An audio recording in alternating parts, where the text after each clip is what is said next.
Totally ಇದು state government problem. ಯಾಕಂದ್ರೆ law and order, police, ಇದು ನ್ಯಾಯಾಂಗ ಶಾಸನಾಂಗ ಥಿಂಕ್ ಮಾಡುತ್ತೆ.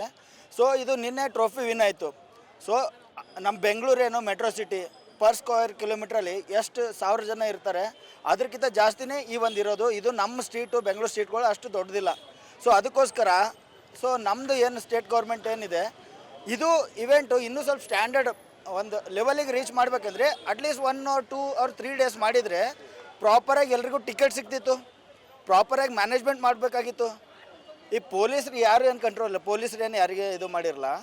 ಪೊಲೀಸರಿಗೂ ಒಂದು ಟೈಮ್ ಇರುತ್ತೆ, ಒಂದೇ ದಿನದಲ್ಲಿ ಅಷ್ಟು ಸೆಕ್ಯೂರಿಟಿ ಅರೇಂಜ್ಮೆಂಟ್ ಮಾಡೋಕ್ಕಾಗಲ್ಲ.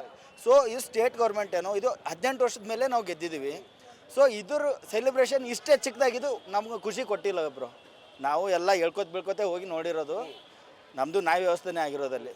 ಸೊ ಇದಕ್ಕೇನಂದರೆ ನಿನ್ನೆ ಟ್ರಾಫಿ ವಿನ್ ಆಗಿ ಇವತ್ತೇ ಅರೇಂಜ್ಮೆಂಟ್ ಮಾಡಿ ಇವತ್ತೇ ಏನೋ ಆಟ ಕುಂಟು ಲೆಕ್ಕಕ್ಕಿಲ್ಲ ಥರ ಸೆಲೆಬ್ರೇಷನ್ ಮಾಡೋಕ್ಕಿಂತ ಜಸ್ಟ್ ಇನ್ನೂ ಒಂದು 3-4 ಡೇಸ್ ಕೂಡ ನಾವು ಕಾಯ್ತಿದ್ದೀವಿ.